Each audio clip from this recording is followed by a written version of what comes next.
अस्सलाम वालेकुम। इश्तियाक बुखारी आप देख रहे हैं स्टेट न्यूज़ मंसरा। नाजरीन, हमारा जो चैनल है और आम आदमी की आवाज़ को आला अकाम तक पहुँचाना अपना समझते हैं। तो आज हम शख्सियत से बात कर रहे हैं।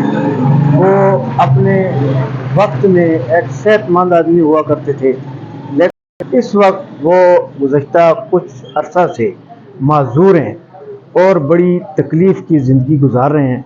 उनकी ज़िंदगी की जो दास्तान है, स्टोरी सुनते हैं और उनसे मुलाकात करते हैं। अस्सलाम वालेकुम। अस्सलाम वालेकुम वरहमतुल्लाह। खैरियत है?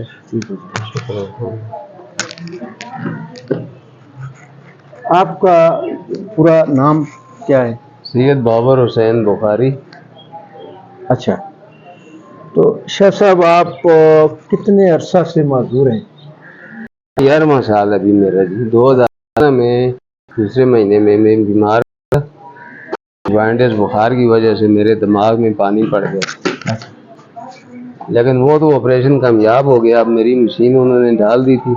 अच्छा 2014 के दूसरे महीने में मेरा ऑपरेशन हुआ। अच्छा लेकिन डॉक्टर साजिद नज़ीर भट्टी की एक गलती की वजह से कि उसने मेरी रीढ़ की हड्डी से जो पानी निकाला था, उस वजह से उसके बाद चलने फिरने से कासर हो गया। अच्छा, मतलब डॉक्टर साजिद नज़ीर भट्टी जिसका एबटाबाद में हॉस्पिटल है। नेहरू सर्जन उस वक्त कॉम्प्लेक्स में था, ये नेहरू वार्ड में। अच्छा मेरे ऑपरेशन के दौरान भी ये मुख्तलिफ डॉक्टर थे। डॉक्टर निसार साहब नेहरू सर्जन थे। जिस डॉक्टर ने मेरी शंट मशीन डाली थी उसका नाम है डॉक्टर बेनज़ीर साहिबा। लेकिन उस दौरान मैं कोमे में चला गया था जब मेरा ऑपरेशन हुआ। तो इन्होंने रात को 2:30 बजे मेरा पानी जो है वो निकाल लिया रीढ़ की हड्डी से, और पानी भी ज़्यादा मकदार में निकाल दिया, जिस वजह से मेरा निचला धड़ कमज़ोर हो गया और चलने फिरने से मैं अभी तक कासर। बड़ी दर्दनाक स्टोरी सुनने को मिल रही है कि एक शख्स जो बीमार होकर डॉक्टर नज़ीर भट्टी, क्या बता रहे हैं? डॉक्टर साजिद नज़ीर भट्टी नेहरू जो सर्जन, बहुत बड़े इसका भी सर्जन हैं। एक हॉस्पिटल भी है वहाँ पे, हॉस्पिटल भी है वो अपना 4 मंजिल हॉस्पिटल है इसका। अच्छा, तो उन्होंने इनके बकौल बेहोश करके इनकी जो रीढ़ की हड्डी उसी के दौरान में उसमें से पानी जो है वो निकाल लिया और उसको फरोख्त कर दिया।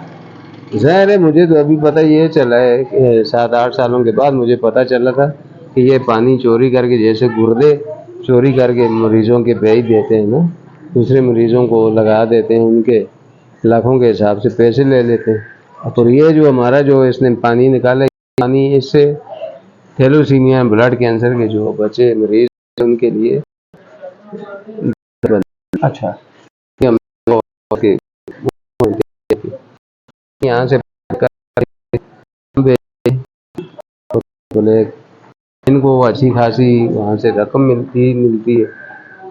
इसी वजह से तो ये आज करोड़पति बने हुए हैं। बिल्कुल जी। हम इसकी इन गलतियों की वजह से मेरे साथ कई लोग ऐसे हैं कि यानी कि 100 से कम होंगे या ज़्यादा होंगे जो पैरालाइज हो गए, जिनमें जवान बच्चे हैं, मेरी उम्र के हैं और अबाव उम्र के भी हैं।